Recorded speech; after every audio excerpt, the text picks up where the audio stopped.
안녕하세요. 재미있고 유익한 금융기관론 세 번째 시간이 돌아왔습니다. 박수. 자, 이번 시간에는 금융제도에 대해서 알아볼 거예요. 금융제도는 크게는 그 제도학파라는 것을 이해를 해야 되고요. 두 번째는 이제 크게 우리나라 금융 산업의 연혁이라고 할 수 있는데 이런 것이 어떻게 발전되어 왔는지를 살펴보도록 하겠습니다. 아마 이렇게 되면은 여러분들이 금융기관이라기보다는 우리나라의 금융 시스템이라는 것에 대해서 조금 더 입체적으로 이해하실 수 있을 것이고요.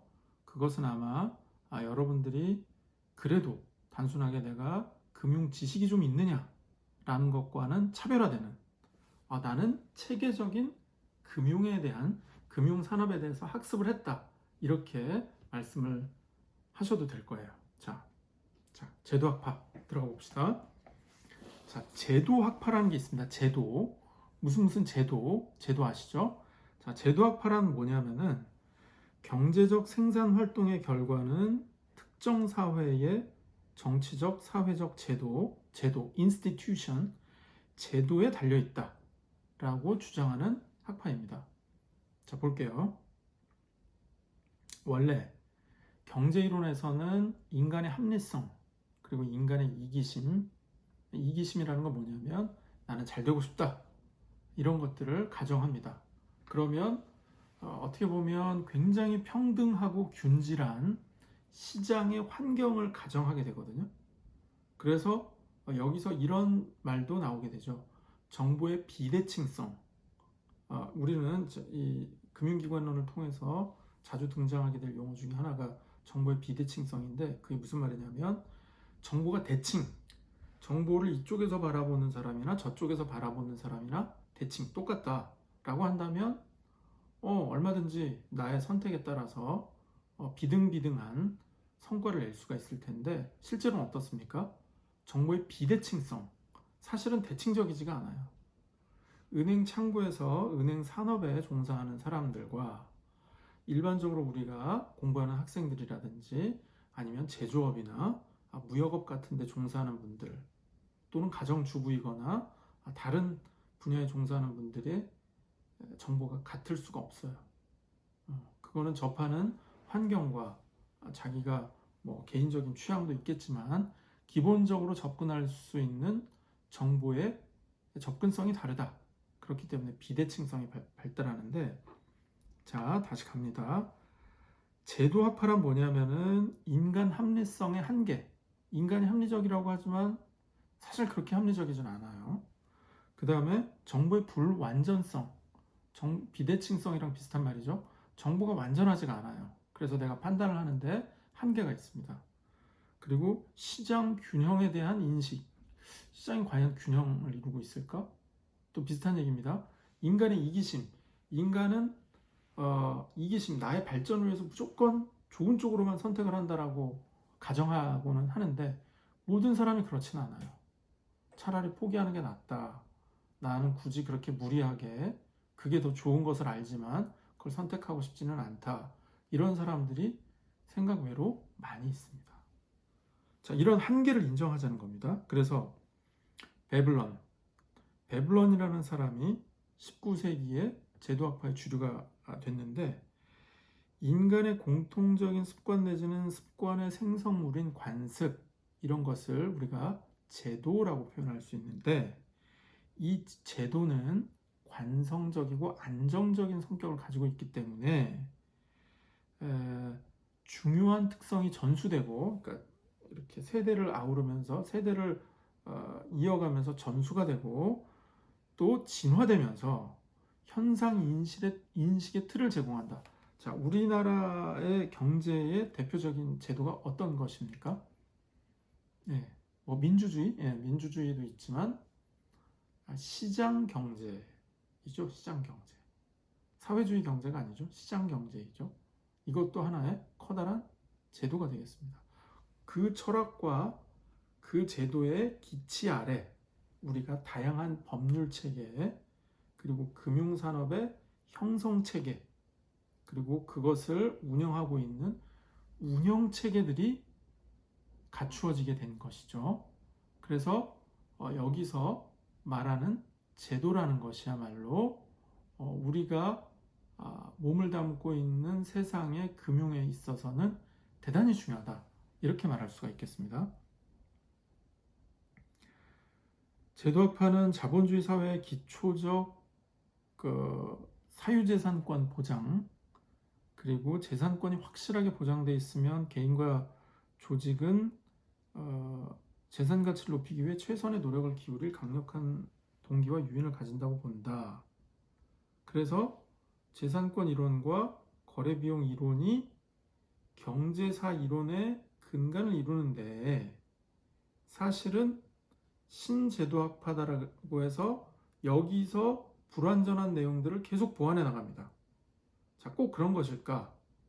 제도학파라는 것이 비단 인간의 합리성과 정보의 대칭성 같은 것을 가정했을 때 성립이 될 것인가? 현실은 이와 다르다. 이와 다른 현실을 어떤 데 착안하였느냐? 제도라는 관점에서 조명한 것이 바로 제도학파가 되겠는데요. 이 제도학파도 아까 얘기했던 베블론 이후에 계속 발전하게 됩니다. 구제도학파가 나오고 신제도론이 나오는데, 여기서 등장하는 사람들이 R. 코어스, D. 노스, 그 다음에 O. 윌리엄슨, 이런 사람들이 등장을 해요. 자, 그래서 이거는 다소 이론적입니다만 좀 들어봅시다.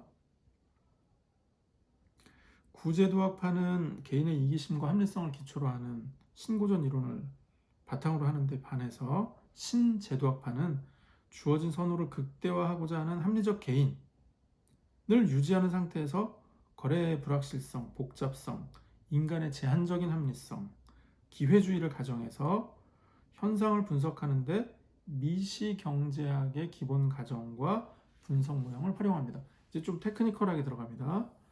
자, R 코스는 외생변수로 취급한 법과 제도의 분석을 경제 분석의 틀로 끌어들였고요.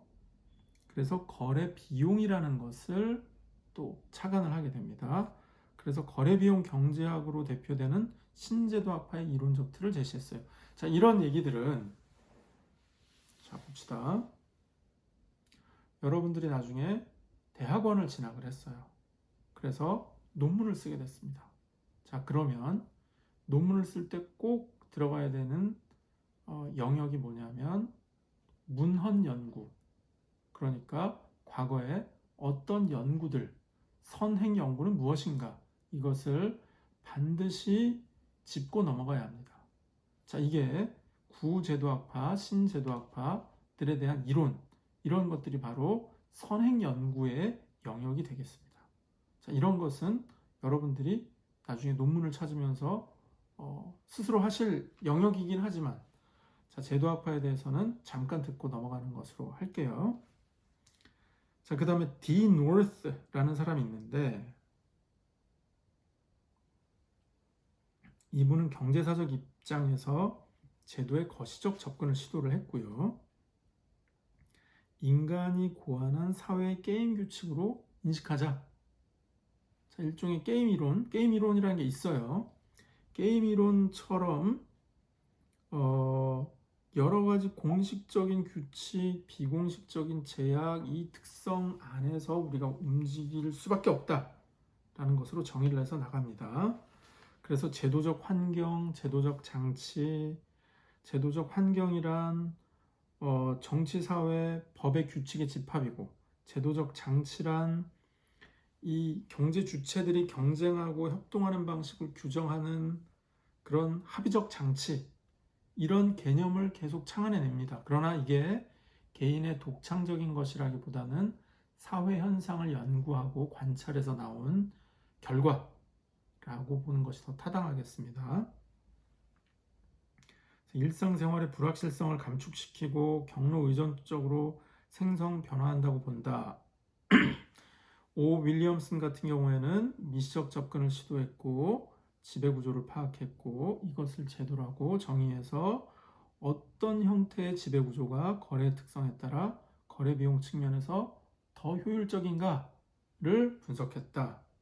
자, 그래서 금융제도라는 것은 결국은 금융거래와 관계된 법규나 관행이나 조직이나 금융수단들 이런 것들과 경제 주체들의 금융거래 행태 또 실물거래와의 상호관계 이런 것들을 포괄하는 것을 뭐라고 한다고요? 금융제도라고 한다라고 종합해서 규정을 할 수가 있겠습니다. 자, 그럼 이제 한번 다른 쪽으로 넘어가 볼게요. 자, 제도학파에 대해서는 우리가 이론의 관점에서 좀 본 것이고요. 자, 다음에 관계지향적 금융제도와 시장지향적 금융제도에 대해서 알아보겠습니다. 관계지향적 금융제도라는 거는 그냥 쉽게 설명드릴게요. 자, 우리 마을에 은행이 있어요. 새마을금고가 있는데 거기 새마을금고 이사장님이 또는 은행장님이 또는 거기 창구에 있는 근무하시는 분이 저랑 잘 아는 사이예요.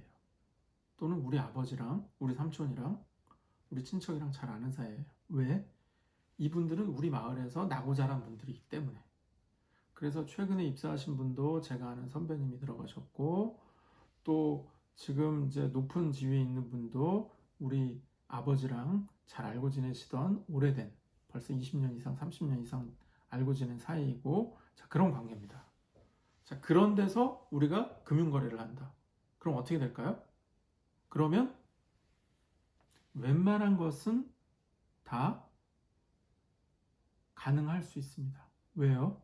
신용이 있기 때문이죠. 믿음이 있기 때문이에요. 자, 그런데 대도시에 있어요. 대도시에 있어요.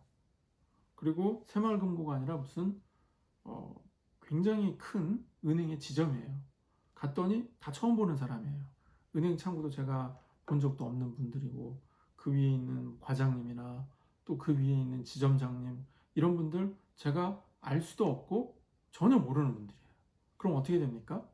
저 죄송한데 통장을 개설하러 왔습니다. 저 대출을 하나 해도 될까요? 라고 할 때 서류를 주십시오. 입증할 수 있는 서류, 증빙 서류, 소득 증빙 또는 계좌 개설의 목적, 당신이 혹시 어디 근무하신다면 재적증명서를 가져오세요. 등등등의 서류를 요구합니다.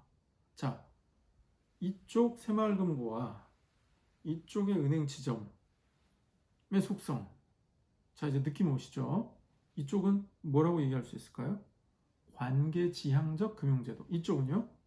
시장지향적 금융제도. 자, 이해되셨죠? 물론 각자 장단점이 있습니다. 이 장단점에 대해서는 중간고사 때 문제로 나올 수도 있어요. 그러나 걱정하지 마십시오. 제가 재미있고 유익한 우리 금융기관론을 위해서 여러분들께 친절하게 알려드리겠습니다. 너무 걱정하지 마세요. 자, 거래지향적 금융의 경우에는 공식적이거나 명시적이지 않고 암묵적이거나 불완전한 성격을 가지고 있고 시장지향적인 것은 공식적이고 명확한 명시적인 그런 걸 가지고 있기 때문에 계약 이행의 강제는 주로 법을 통해서 이루어지는 경우가 많고 그 대신에 관계지향적인 것은 도덕적 해이를 방지하는 목적이 있다. 왜? 방지하는 목적이 아니라 방지하는 기능을 가지고 있다. 왜?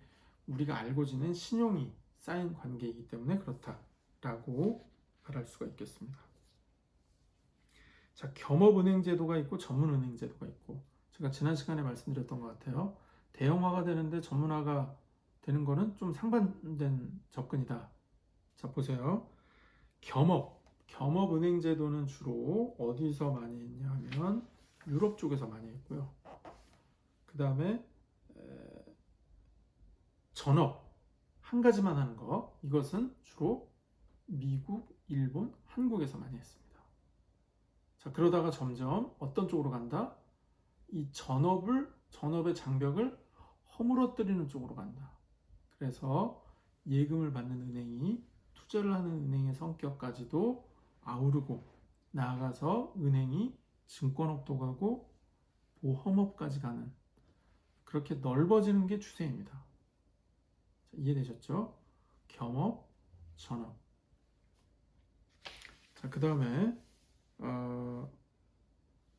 겸업의 특징은 하나 정도만 얘기하고 갈게요. 범위의 경제를 가지고 있다. 금융기관 간의 경쟁을 촉진해서 혁신을 일으킨다. 그리고 수익의 다변화, 그 다음에 거래 비용의 절감, 그리고 소비자 효용을 증대시킨다. 이런 그야말로 효율적인 측면에서의 장점이 있고요. 단점은 전문은행이 갖는 전문화의 이점을 상실하고, 그 다음에 권한의 남용, 너무 커지다 보면 이 큰 데서 나오는 파워들이 있어요. 이것을 남용할 수가 있다. 그리고 대출 자금이 산업 자금으로 들어갔을 때 투기 자금으로 변모되는, 이 말이 뭐냐면 사실 금융의 돈의 속성을 약간 교란시킬 수 있는 그런 부작용을 낳을 수도 있다, 이렇게 말할 수 있는 거고요. 또 은행과 고객 간의 이해상충을 통한 도덕적 해이가 있을 수 있다. 자, 이렇게 볼 수도 있습니다. 겸업의 형태에서는 완전 경업, 종합은행, 자회사 방식, 상호진출, 업무제휴, 이런 것들로 얘기할 수 있고요. 코레스 은행 제도라는 것도 있어요. 그건 뭐냐면 코레스판드, 그러니까 상호 응답, 교신한다, 이런 건데, 우리랑 분명히 남남인데 제휴를 맺어요. 그래서 어떻게 하냐면 나는 제주도에 있는 은행인데 서울에 있는 은행과 코레스판드, 코레스 은행 관계가 돼서 그 은행의 업무는 여기서 수수료 없이 동일하게 처리해 드립니다. 또 반대로 서울에 있는 은행인데 제주도에 있는 은행과 코레스판드 해서 그 은행의 업무를 여기서 아무런 추가 비용 없이 동일한 효과로 처리해 드립니다. 이런 협약을 맺고 영업을 하는 것을 코레스 은행이라고 합니다. 자, 그 다음에 금융지주회사에 대해서도 말씀을 드려야 돼요. 금융지주회사. 자, 금융지주회사는 간단하게 말해서 금융홀딩스, 그러니까 지주, 지분의 주인을 말하는데, 이 말은 다른 산업의 회사나 자본이 금융을 소유할 수도 있음을 암시하는데요. 미국의 경우에는 이 금융지주가 가지고 있는 자회사들은 가급적 100% 자회사를 유도하는 게 일반적인 현상입니다. 그건 왜냐하면 사실상 업역 간의 장벽을 치는 거예요. 왜? 업역 간의 장벽을 허물었을 때 산업이, 특히나 제조업 같은, 제조 유통업 같은 데서는 산업이 산업으로 가지 않고 금융의 논리에 따라서 이 사업의, 기업의 영업의 본질들이 훼손될 수 있기 때문에, 또는 흐려지거나 희석될 수 있기 때문에 이것을 금지하는 것이 추세이거나 또는 강력한 금융 규제의 포인트라고 할 수가 있겠습니다. 자, 금융지주회사는 기본적으로는 이제 큰 은행이다, 이렇게 얘기할 수 있는데요. 금융지주회사는 앞으로도 좀 얘기할 기회가 많으니까 이번 시간에는 이 정도로만 하고요. 사실 이번 시간에 꼭 해야 될 게 뭐냐면 우리나라 금융산업의 변화에 대해서는 말씀을 좀 드려야 하는 입장입니다. 자, 한번 볼게요. 자, 우리나라의 금융제도의 변천이 중요합니다. 자, 볼게요. 우리나라가 1878년 6월에 일본 제1국립은행 부산지점을 개설했습니다. 이게 사실상 우리나라 은행의 최초 형태이다 라고 말을 할 수가 있어요. 현대식, 근대식 은행의 최초이다. 자, 그리고 나서 조선은행이 1896년, 한성은행이 1897년, 대한천일은행이 1899년, 19세기의 은행들은 다수가 설립이 되었습니다. 그리고 1909년에는 대한제국 정부가 한국은행을 설립합니다. 중앙은행이죠. 뱅크 오브 코리아, 뱅크 오브 코리아, BOK. BOK의 전신인 한국은행을 설립합니다. 그러나 1910년부터 45년까지는 이 한국은행이 조선은행으로 변화되어서 중앙은행의 기능을 일부 수행하다가 나중에 우리나라가 독립을 하고 현대적인 한국은행의 모습을 갖춰가게 됩니다. 자, 볼게요. 1948년에 대한민국 정부가 수립이 되어서 뭘 했냐면은 문란해진 금융제도 개편에 착수했다. 자, 이 말은 뭡니까? 국가가 금융 시스템을 강력하게 통제를 하지 않으면 사실 소위 돈놀이하는 상상을 초월할 정도의 이자를 청구하거나 아니면 돈을 가지고 뭔가 산업을 지배하려는 시도를 하거나 하는 그런 부작용들이 많았다. 그리고 정해진 룰도 없고 또는 예금을 가져다가 신용으로 상환해 주거나 하지 않고 그 부실화된다든지 하는 그런 부작용들이 많이 있었다라고 추정을 할 수가 있고요. 자, 봅시다. 50년 5월에 한국은행법, 은행법 이때 제정을 했어요.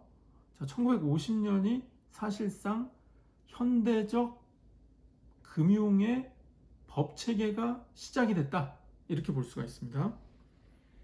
자, 그리고 나서 일반은행이 조흥은행, 옛날 한성은행 1897년, 상업은행, 대한천일은행 1899년, 제일은행, 옛날 조선저축은행 1929년에 세워졌던, 그리고 흥업, 한일은행의 전신이죠. 1932년.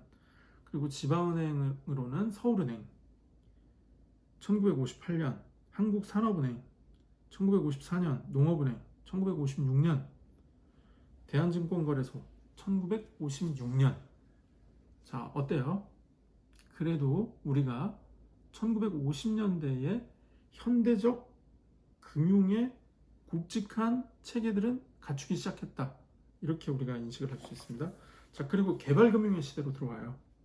1960년대부터입니다.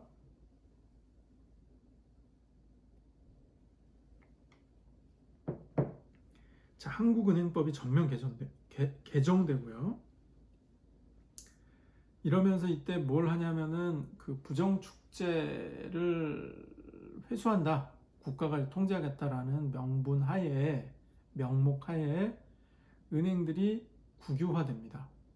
자, 그래서 어떻게 되냐면 자고로 은행이라는 것은 국가가 가려는 방향에 발을 맞추어서 자금을 그 정책 방향에 맞춰야 된다라는 인식이 강하게 들어서기 시작한 것이죠.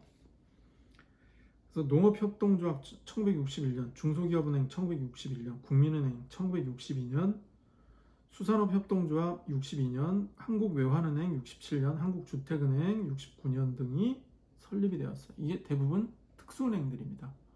자, 주택, 국민, 수산업, 농업, 중소기업 다 이때 세워진 것들이에요. 그런데 지금은 어떻습니까?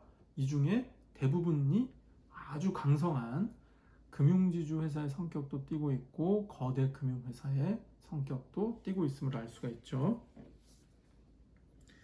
자, 증권거래법과 보험업법이 1962년에 제정이 됐고요. 지방은행이 1967년에 됐고, 자, 사금융의 금융제도화, 그 다음에 금융구조의 다원화 이런 것들을 통해서 우리나라 금융체계를 보다 더 선진적으로 만들려고 애를 많이 썼습니다. 그리고 현대화 시대 1980년대 들어오면 자, 가장 중요한 것 중에 하나가 뭐냐면 이거는 1990년대고요. 이때는 금융 자율화 그리고 개방, 금융시장의 대외 개방. 자, 이게 물론 원활하진 않았어요. 그런데 어떻게 됐느냐? 우리나라 금융시장을 국제 무대에 오픈을 시키기 시작했습니다. 완벽하진 않아요. 오픈을 시키기 시작했습니다. 자, 그렇게 되면 어떻게 될까요? 우리나라 금융 시스템의 한계가 그대로 노출이 됩니다. 그래서 정부는 이것을 계속해서 선진국 수준으로 금융제도를 끌어올리기 위해서 노력을 합니다. 물론 법 개정이나 제도를 만드는 것만 가지고 되진 않았겠죠. 그 사이에 우리나라도 우리나라 국민, 금융 주체자들 뿐만 아니라 금융을 이용하는 일반 국민들도 많이 의식이 개선이 되게 됩니다. 자, 1993년에는 금융실명제가 도입이 됐어요. 이것도 획기적이었습니다. 원래는 금융에 대해서는 그 정보 보안이다. 그래서 실명을 공개하지 않는 것을 법으로 보장해주기도 했었는데, 이게 뭐냐면 1982년 금융실명거래와 비밀 보장에 관한 법률이라는 게 있어요.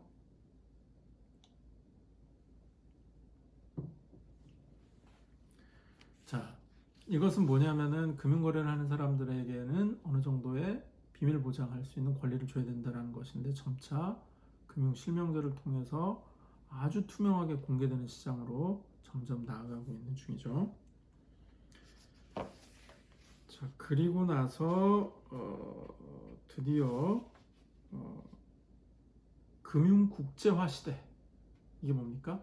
2000년대 들어와서 이제 정말 현대적인 시스템을 갖추게 되는데, 이 계기가 있습니다. 그건 뭐냐면 여러분 잘 아시는 우리나라 IMF죠. IMF 1997년, 98년 이때 벌어진 것 때문에, IMF라는 건 원래 IMF 현상이나 이런 게 아니라 국제기구의 이름이 IMF인데, 우리나라에서 부족한 외화를 대거 빌려주면서 여러 가지 조치를 강제적으로 하도록 했습니다. 그러나 그것이 결국은 우리나라의 체질을 빨리 선진화하는데 밑거름이 되는 그런 역설적인 발전의 결과를 낳게 됐어요. 자, 이것이 국제금융화 시대. 그래서 이제는 어디까지 성장을 했느냐? 인터넷 은행을 설립하는 데까지 성장을 했습니다. K뱅크, 카카오뱅크. 여러분도 이용하시죠? 카카오뱅크. 예, 거기까지 왔어요.